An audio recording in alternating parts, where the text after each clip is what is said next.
UFO prophecy scholar, and you're listening to Rob McConnell in the X Zone. Welcome to the X Zone, a place where fact is fiction and fiction is reality. Now, here's your host, Rob McConnell.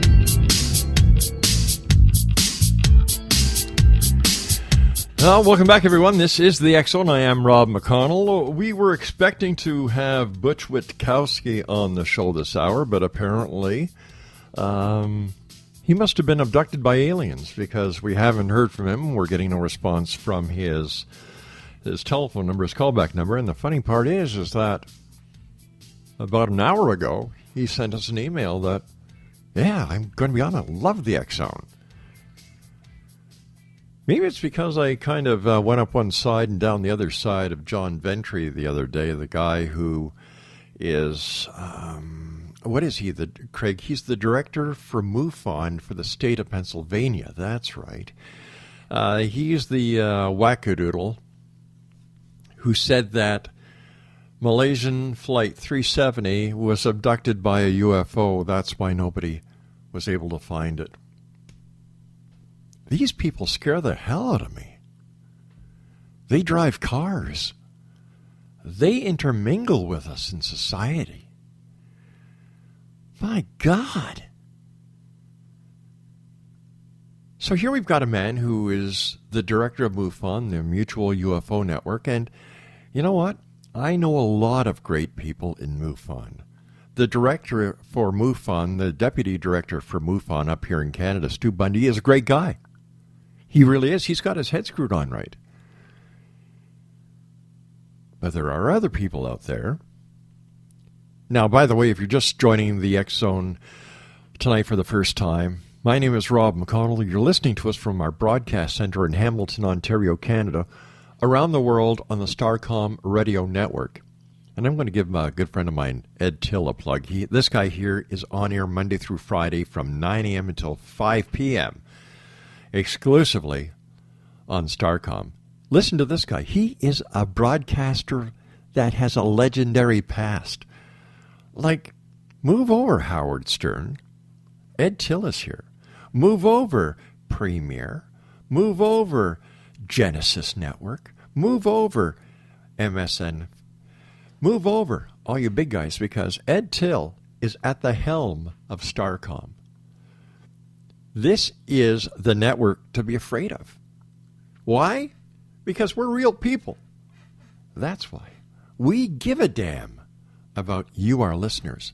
You see, the people here at Starcom realize that with all the stations at your fingertips, that when you turn the dial to the local affiliate that carries Starcom, or if you're listening to us via satellite, or if you're listening to us on the internet, you are saying, we want to be part of the Starcom listening audience. And we, as the people behind the mics at Starcom, we owe it to you to give you the very best radio that we can. And that's what we do. We're proud to be broadcasters. We're proud to be broadcast pioneers. Because you, our listeners, and my listeners from the X Zone Nation around the world deserve the very best that I can give them. They don't listen to my show because I powder puff things. They don't listen to the show because I get suckered in by all the guests that come on. They listen to the show because I hold people accountable. If you say you've seen a UFO or you believe in UFOs or the extraterrestrials are walking down the street of Las Vegas, Nevada with Charles Hull, I want proof. I want proof. I want to believe. And many people out there do not believe me when I say I want to believe. But I do want to believe. But in order for me to believe, being a journalist, being a broadcaster, I want to see proof. It's that plain. It's that simple. We hear all these stories about Area 51, the UFO crash, the 3 dead aliens. Nobody has any pictures. Nobody has come forward that has the evidence that is required to prove it beyond a shadow of a doubt. Hey, I've heard all the stories. I've heard all the arguments about, well, in a court case, the preponderance of evidence, we would win the point. And you know what? They're full of bull. Now, I'm not making a statement that is too big for my britches, because we have given them the challenge to come on the show that we were going to call Paranormal Court. And you know what? They all declined. They all declined. We were going to have a real judge, real prosecutors, the very best of forensic labs at our fingertips, and the very best scientists, physicists, religious philosophers. They all declined. Then we thought, okay, maybe we're being a little bit too harsh. So I said, all right, I'll tell you what. Come on the show, and we will use a PSE, which is a what do they call it? Psychological stress evaluator that monitors the FM frequencies in your voice. It's like a lie detector. Do you know what? They declined that too. Why? There are certain people that, well, let me put it this way. People like Kevin Randall, Lieutenant Colonel Kevin Randall, who was on the show the other night, he would pass with flying colors. Do you know why? He doesn't make statements that he cannot back up. You've got other people, like Len Kasten, who was on the other night. He believes and he tells everyone about this planet Serpo.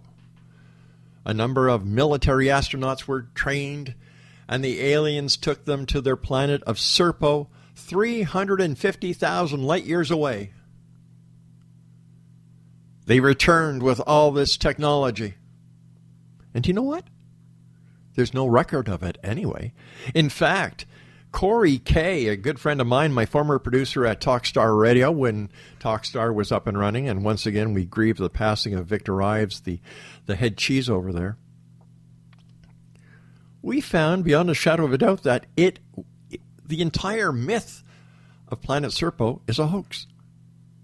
It's a sci-fi story that was picked up by 3 members of the media that went wild with it because they thought they had the smoking gun. We know where the aliens come from. Planet Serpo. Wrong. Then when it comes to the Roswell case of 1947, you've got Jesse James Marcel, as I like to call him. What does he do? He is the base intelligence officer. He gets the call, goes out to Mark Brazel's farm, picks up this debris off of Brazel's ranch, puts it in his vehicle. And this is a man who is charged with being the base intelligence officer. He gets it in his vehicle, and does he go right back to the base to maintain the chain of custody? Nope. He decides to take a trip home, take the evidence out of his car, wake up his wife and young child, and lets them in on the big discovery. Okay, now, as soon as you break that chain of custody, the entire story falls apart. I cannot believe anything in this entire story. Number one. Number two, how was it that this base intelligence officer knew that this was from an alleged UFO? What I did a number of years ago, and I'd like your opinion, X-Zone Nation, I did an editorial called What Happened at Roswell? What I'm going to do is I'm going to play it for you now. It's about 10 minutes long, but it gives you my perspective of what happened at Roswell. In 1947... So without further ado, as I started to say in 1947, this is what I believe happened at Roswell, New Mexico. Don't forget, my name is Rob McConnell. This is the X-Zone. We're coming to you around the world on the Starcom radio network. Send me your emails. Tell me what you think about Roswell, New Mexico. Tell me what you think about the UFO phenomenon.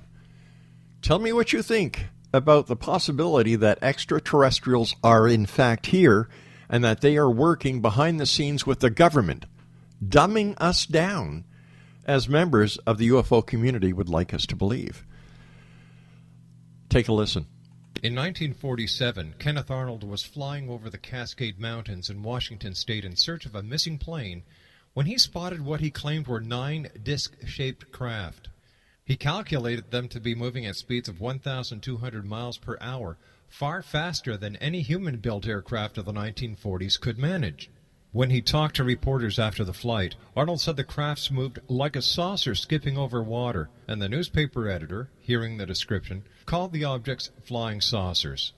Thus, the expression flying saucers entered the English language, and a UFO craze much like the one that followed Orson Welles' 1938 broadcast of War of the Worlds swept the country. It was in this atmosphere that William Mac Brazel made an unusual discovery. On July 8, 1947, while riding across his ranch 26 miles outside of Roswell, New Mexico, he came across some mysterious wreckage, sticks, foil paper, tape, and other debris. Brazel had never seen anything like it, but UFOs were on his mind. He'd read about Arnold's sighting in the newspaper and heard about a national contest offering $3,000 to anyone who recovered a flying saucer. He wondered if he had stumbled across just the kind of evidence the contest organizers were looking for. Brazel gathered a few pieces of the stuff and showed it to his neighbors, Floyd and Loretta Proctor. The Proctors didn't know what it was either, and neither did George Wilcox, the county sheriff. So Brazel contacted officials at the nearby Roswell Army Air Force Base to see if they could help. The next day, an Army intelligence officer named Jesse Marcel went out to Brazel's ranch to have a look. He was as baffled as everyone else was. "I saw small bits of metal," he recalled to reporters years later, "but mostly we found some material that's hard to describe. Some of it looked very much like parchment, and some of it consisted of square sticks as long as 4 feet. Much was metallic." The stuff was also surprisingly light. Brazel later estimated that all the scraps together didn't weigh more than 5 pounds. Marcel and his assistant had no trouble loading all the debris into their cars and driving it back to the Roswell base. The next day, Marcel took it to another base in Fort Worth, Texas, where it was further examined. Now, was the wreckage from outer space? Brazel and Proctors examined some of the debris before giving it to the military. Although it seemed flimsy at first, it was extremely resilient. "We tried to burn it, but it would not ignite," Loretta recalled. "We tried to cut it and scrape at it, but a knife wouldn't touch it. It looked like wood or plastic, but back then we did not have plastic. Back then we figured it doesn't look like a weather balloon. I don't think it was something from Earth," Loretta Proctor said. And then there's the military's about-face. The morning after the military took possession of the wreckage, the media relations officer at Roswell hand-delivered a news release to the 2 radio stations and newspaper in town. The release stated that the object found in Brazel's field was a flying saucer.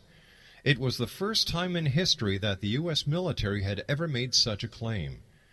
A few hours later, though, the military changed its story. It issued a new press release claiming that the wreckage was that of a weather balloon carrying a radar target, not a flying disc. But it was too late.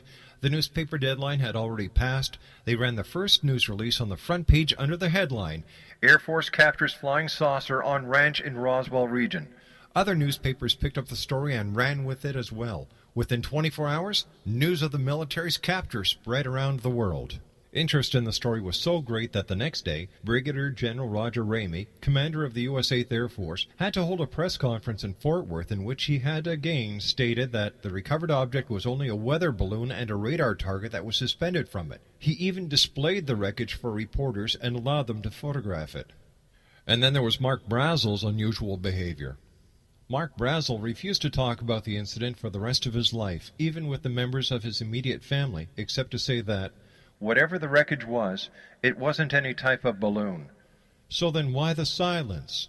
His son Bill explains, "The Air Force asked him to take an oath that he wouldn't tell anyone in detail about it. My dad was such a guy that he went to his grave and never told anyone."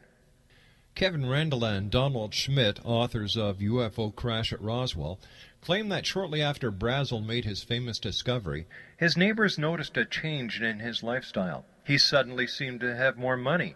When he returned, he drove a new pickup truck. He also had the money to buy a new house in Tularosa, New Mexico, and a new meat locker. Randall and Schmidt allege that the military may have paid Brazel for his silence, or was this the money from the members of the media anxious for a sensationalistic story?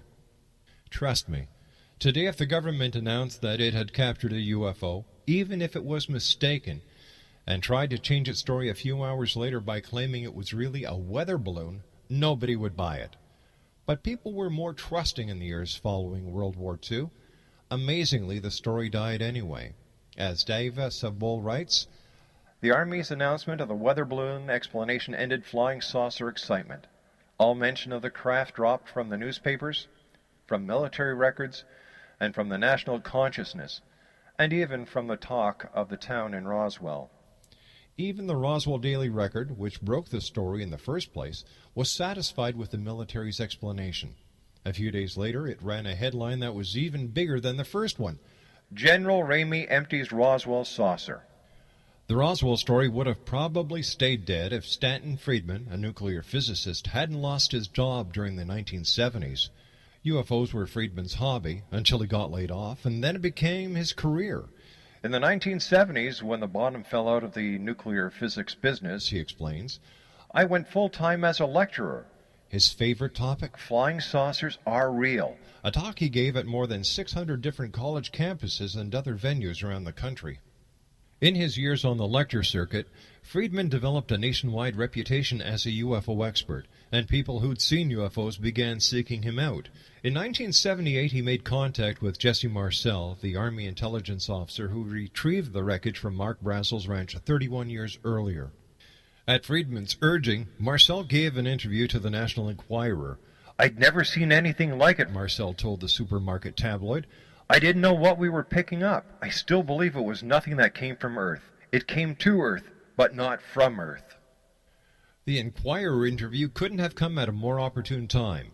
It was 1979, and Steven Spielberg's film Close Encounters of the Third Kind, which had premiered several months earlier, had stoked the public's appetite for UFO stories. After lying dormant for more than 30 years, the Roswell story blew wide open all over again. From there, the story kept growing. Dozens of new witnesses to the Roswell UFO began seeking out Friedman at his public appearances to tell him their stories. So the Roswell cover-up included humanoid alien beings. Over the years, Joe Nickel writes in Skeptical Inquirer, numerous rumors, urban legends, and outright hoaxes have claimed that saucer wreckage and the remains of its humanoid occupants were stored at a secret facility, the non-existent Hangar 18 at Wright-Patterson Air Force Base. People swear that small corpses were autopsied at that or another site. Now, for the record, neither Mark Brazel nor Jesse Marcel ever claimed to see aliens among the crash. No one went public with those claims until 30 years after the fact. So why do people believe in Roswell? I guess we have to ask, why are UFO conspiracy stories so popular? Anthropologists who study the Roswell myth point out two psychological factors that help it endure. Number one, it appeals to a cynical public that lived through the Kennedy assassination, Watergate, Vietnam, and other government crises, and who believe in the government's proclivity for covering things up. As Time magazine reported on the 50th anniversary of the Roswell incident, a state of mind develops which easily believes in cover-ups. The fact that the military is known for covert activities with foreign governments having to do with weapons which could wipe out humanity makes the idea of secret interactions with aliens seem possible. Once this state of mind is in place, anything which might prove the crash was terrestrial becomes a lie. Number two, UFO theories project a sense of order onto the chaos of the universe, and they even serve as an ego boost to true believers because they suggest that we are interesting enough that aliens with their vastly superior intelligence actually bother to visit us. Believing in aliens, the argument goes, is much more satisfying than believing that the aliens are out there but would never want to visit us. So, is the government hiding evidence of an alien crash landing on Earth?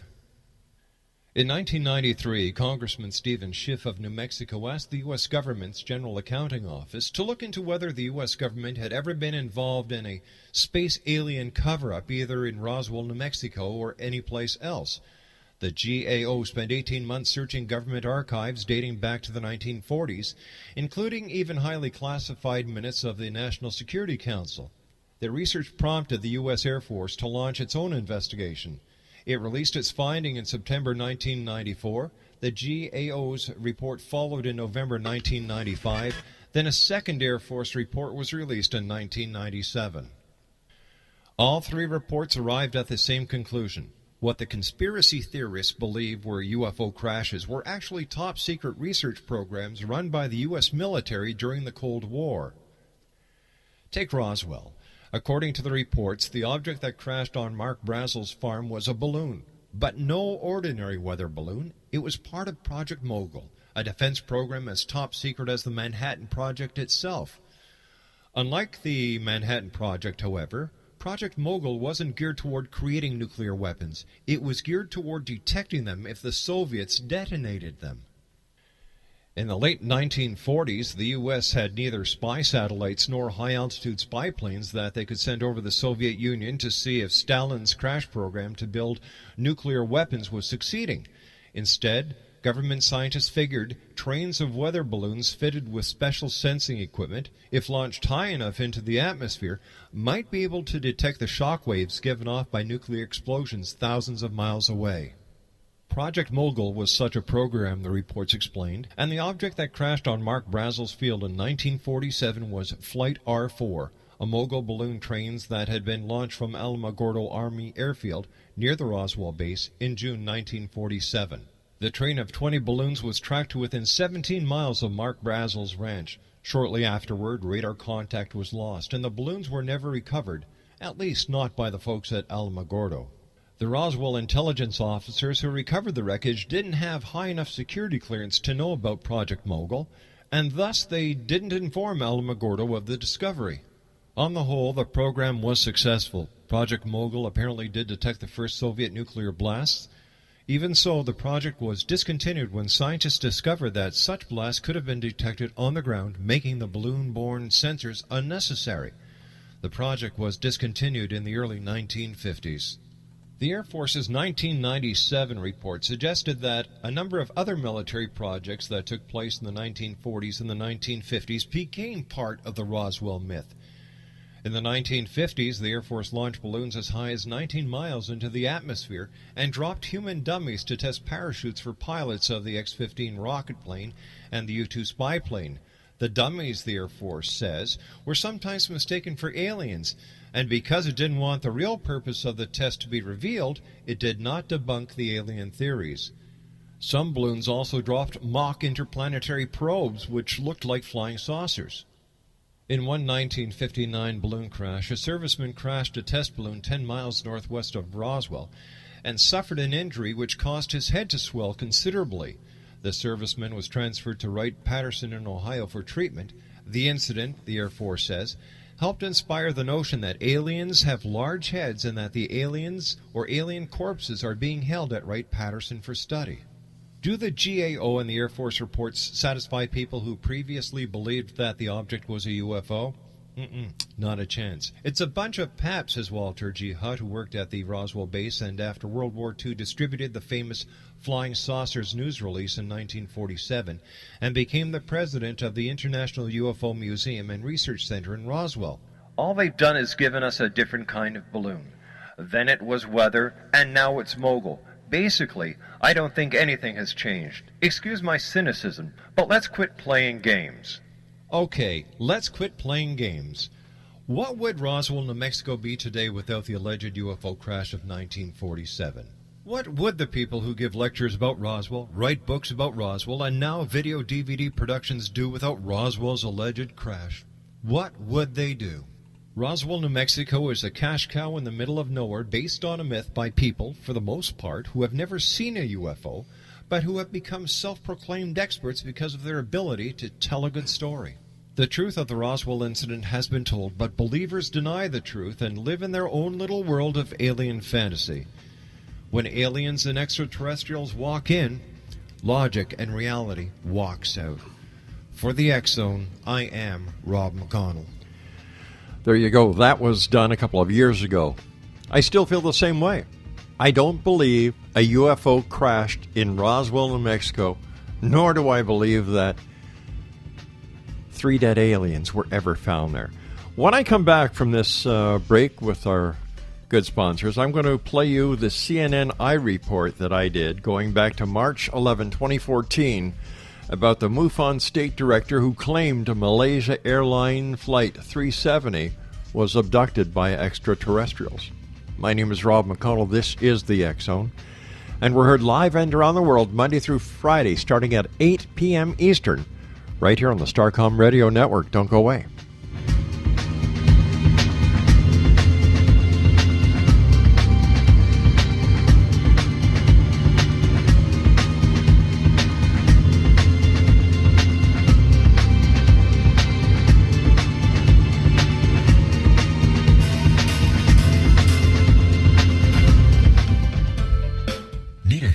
Is an expert in exorcisms, psychic warfare, soul healing, angelology, soul retrieval, demonology, energy healing, long-distance healing, astral healing, and much more. Nita is an interfaith minister because she believes all gods and goddesses are valid and that they are part of one divine force that is incomprehensible to us who are incarnated upon this earth. Nita has been doing astral healing, distant healing, spirit release, exorcism, house cleansing and blessings, soul restoring and revival, psychic vampire removal and curse removal, and much more for over 40 years. For more information or to contact Nita Hickok, visit her website at www.astralhealer.com. That's www.astralhealer.com. Are you considering calling a psychic to read your situation? Then consider David Champion, a psychic medium for more than 20 years with thousands of readings under his belt. David Champion will make you feel comfortable. He has proven to be honest and accurate. He's a straight shooter. There's no guesswork. What he sees is what you get. While he is a medium, most of the calls focus on relationships, not only love, but work, school, neighbors, and more. Need help with finding a job and preparing for the interview? Are you dealing with people who are obstacles in your path? For more information, go to davidchampion.com, $1.50 per minute paid by credit card with a minimum of 30 minutes. For your reading with David Champion, call 1-877-702-8598. That's 1-877-702-8598.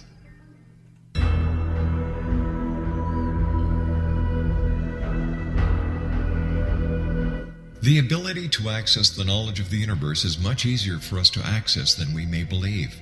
Brad Johnson, Conscious Matrix Communicator, is one of these unique individuals who is able to access a strong connection to the universal mind. Through his connection, Brad has assisted thousands of clients from all over the world through natural intuitive assistance.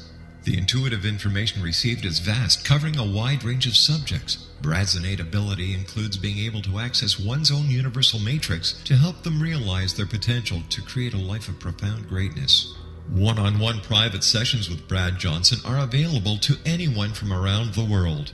Brad is also a proficiently trained psychic, Akashic Records reader, an online spiritual teacher, founder of his own unique and powerful healing system, Body Regeneration Healing, as well as a professional conscious channeler in communication with his own higher self-consciousness known as Adronis. For more information or to book a service appointment with Brad Johnson, visit his website at www.consciousmatrix.com. That's www.consciousmatrix.com.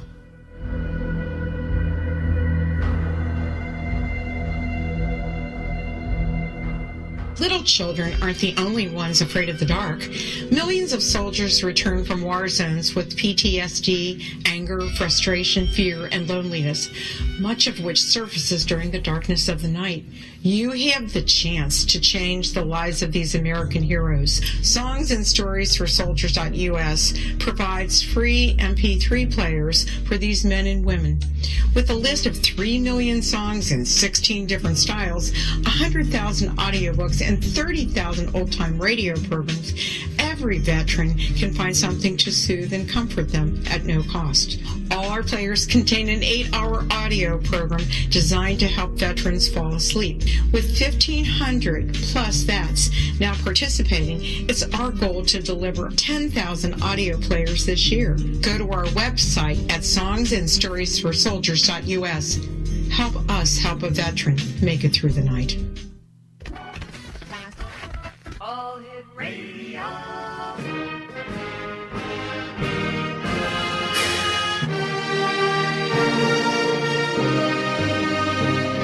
Welcome to the X Zone, a place where fact is fiction and fiction is reality. Now, here's your host, Rob McConnell. Welcome back to the X Zone, everyone. My name is Rob McConnell, coming to you from our broadcast center in Hamilton, Ontario, Canada. Worldwide toll-free, 1-800-610-7035. My email address is xzone@xzoneradiotv.com. That's XZONE at xzoneradiotv.com. On all social media sites, X Zone Radio TV, and our website, www.xzoneradiotv.com. And if you'd like to listen to past shows, you can go to our archive page at www.xzonepodcast.com. One of the mysteries that we've been following since Saturday is the disappearance of Malaysian Airlines Flight 370. Well, doing the show for 22 years, I've really come to the conclusion that I've never seen it all, I've never heard it all, and that was proved to me this morning when I came to the office. I opened up my email, and there was an email from John Ventre, who is the state director for the state of Pennsylvania of MUFON, that's a mutual UFO network, claiming that Malaysian Flight 370 was abducted by extraterrestrials. No, I'm not making this up. This is an actual email. And if you go to www.xzoneradiotv.com/flight370.htm, I've got web shots of the email to prove to you people that I'm not making this up, because what you're going to hear in the next couple of minutes is totally bizarre, not to mention ludicrous, factless, and it just goes to show the mentality of the UFO community. Listen to this. This is the email. Malaysian Flight 370 solved by John Ventre. Although authorities are baffled, the fact is that large aircraft cannot just disappear. Or can they? Between black boxes, transponders, radar, debris fields, explosion, and missile strike signatures, evidence is always left behind. The one explanation that hasn't been mentioned by mainstream media, all right, now here's where he starts blaming the media, is that the plane and its passengers were abducted by extraterrestrials. This truth has a long history. Then he cites, number one, December of 1945, 5 bombers from Fort Lauderdale took off and disappeared in clear weather. A large Martin Mariner was sent up to find Flight 19. They disappeared also. 6 planes and 27 crew vanished. Number two, in 1953, General Benjamin Chidlaw said, and this is a quote, "We have stacks of flying saucer reports. We take them very seriously, and when you consider how many men and women and planes we have lost trying to intercept them," give us the rest of it. It's not there.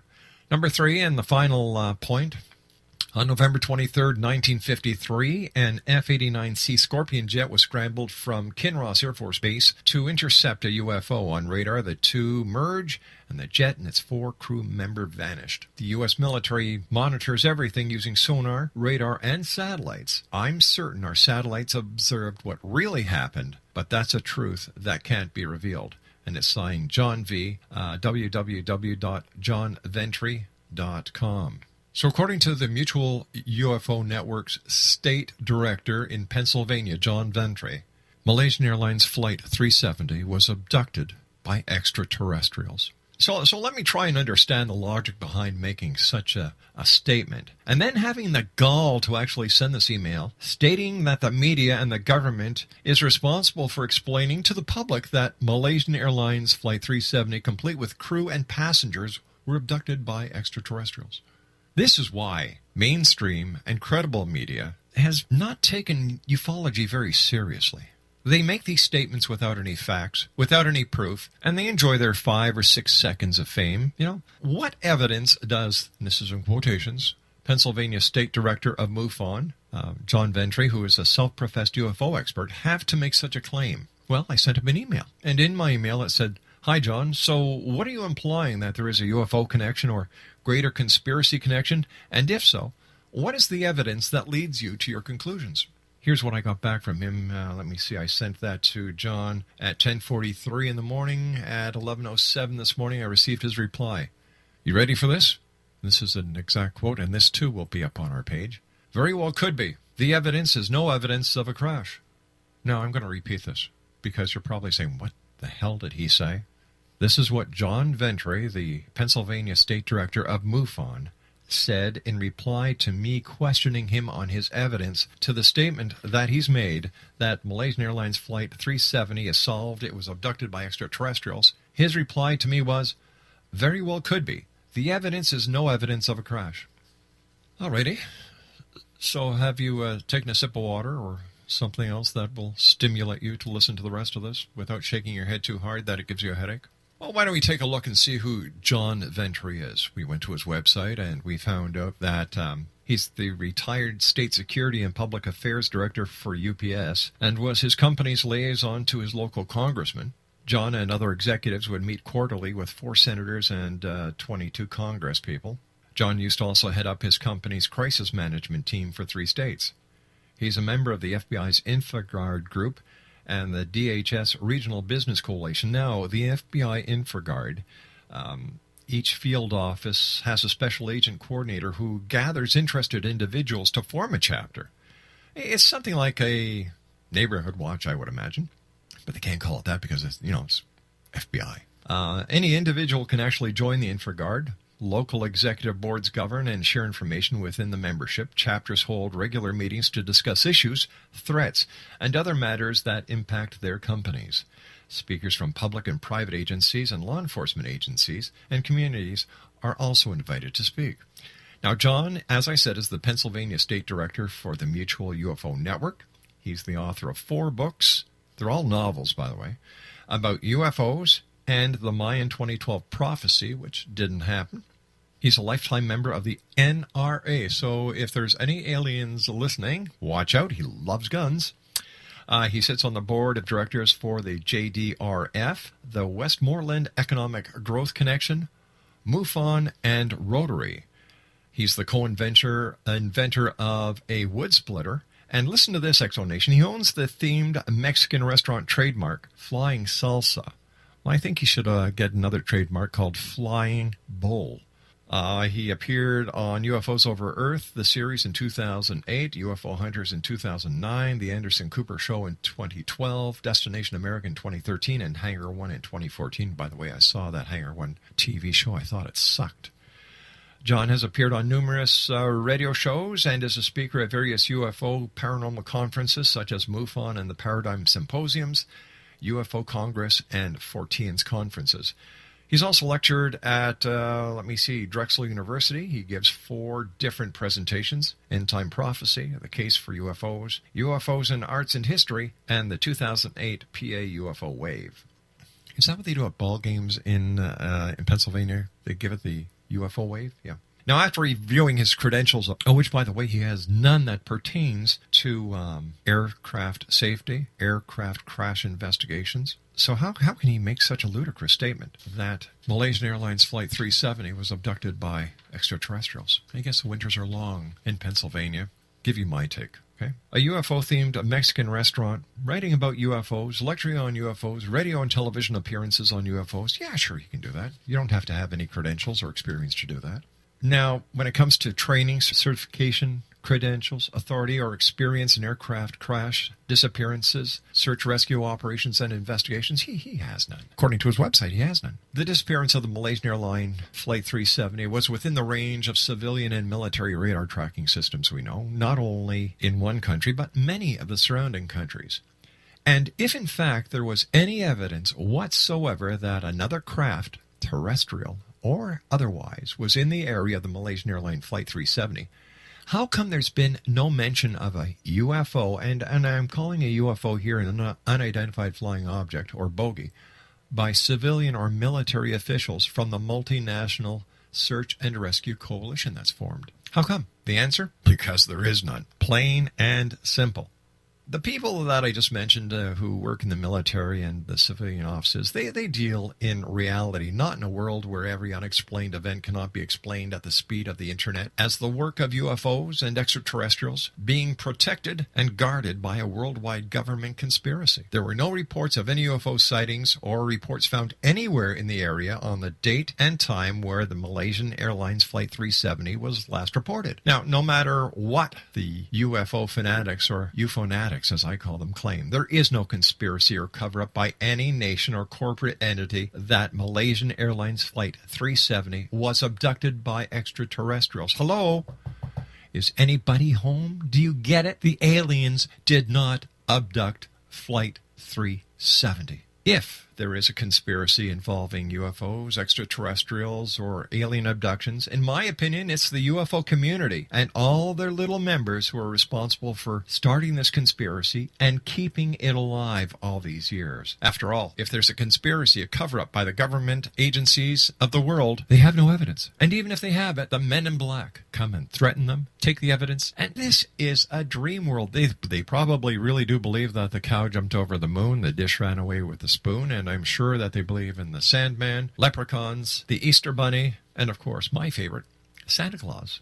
So let me ask you who is more credible here. A, Malaysian Airlines, the Malaysian government, the Malaysian military, the NTSB, the FBI, Boeing, Interpol, all of who have hundreds of thousands of hours of professional experience, professional crash search and rescue credentials, and investigative experience with worldwide assets and resources. Or, here's your second choice, gang, John Ventre, PA State Director for the Mutual UFO Network. You be the judge. Go to www.xzoneradio.com and enter your answer in our poll that's online, and the poll is actually located directly beneath our current worldwide listener map.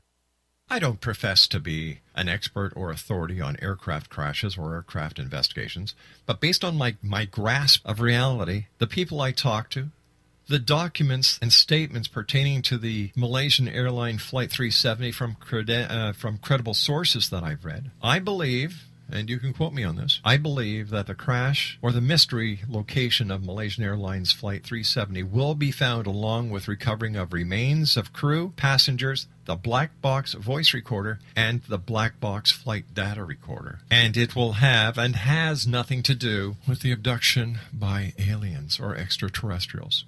It's going to be a very sad day, Exo Nation. Another black eye, continuing loss of credibility, if any credibility can be given to the UFO community, the UFOnatics, UFO glory seekers, UFO woo-woos, and those of the sub-media, and by the way, I'm talking about the internet radio shows here, or they're not really radio shows, they're audio shows, okay, so let's call them internet audio shows. When the crash, or the aircraft, or the location, Airlines Flight 370 is found, with no aliens around. And what about all the psychics who claim to have the ability to see into the future? There were no psychic predictions on the events surrounding the mystery of Malaysian Airlines Flight 370, nor have any psychics come forward with predictions to the location and what really happened to that flight. Now, my thought and prayers go out to those who have lost loved ones in this mystery, this horrible loss, and the highest regard and respect for the men and women who are working so hard to bring this mystery to an end and closure to those who have lost their loved ones. So tell me, what's next? Will Bigfoot, Loch Ness Monster, angels, demons, ghosts, leprechauns, and other aspects of the paranormal be blamed for the disappearance of Flight 370? We'll find out soon, my friend. But until then, the world of the UFO believers, researchers, wahoos, yoo-hoos, whatever they want to call themselves, state directors, you need a reality check. You need to look at all the evidence, think rationally.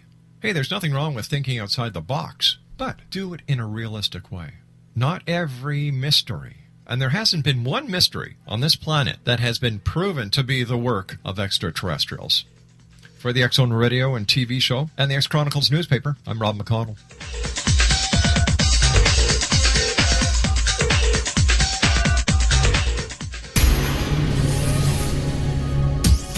This is the X Zone Broadcast Network, broadcasting worldwide on broadcast affiliates and satellite program providers, including CNN Broadcast Network, Sirius Satellite Network, Star Media, Good News Radio Network, Angel Broadcast Network, Wiki Broadcast Network, and WPBN TV. For more information on the X Zone Broadcast Network, visit us at www.xzbn.net.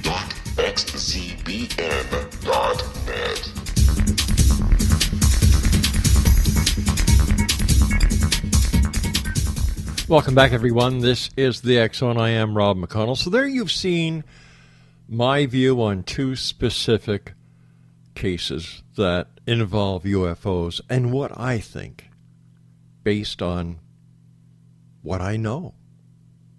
The proof, the evidence, the documentation. Roswell, New Mexico, Project Mogul. Makes a lot of sense. Malaysian Airlines Flight 370 still hasn't been found. No psychics have given the location, and I do not believe for 1 second that aircraft, crew, and passengers were abducted by aliens. Some people have way too much time on their hands, I think. When I come back on the other side of the top of the hour, I'll be joined by Doug Elwell. We're going to be talking to Doug about the riddles of the Sphinx and the other great books and research that Doug has done over the years. Whether you're a skeptic or a believer, I'm glad you're here in the X Zone with yours truly, Rob McConnell. And don't forget, we come to you Monday through Friday, starting at 8 p.m. Eastern on the all-new Starcom Radio Network.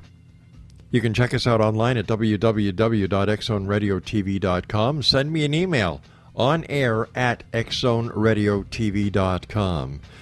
And I'll be back as we continue investigating the world of the paranormal and the science of parapsychology here in the X Zone on the Starcom Radio Network. Don't go away.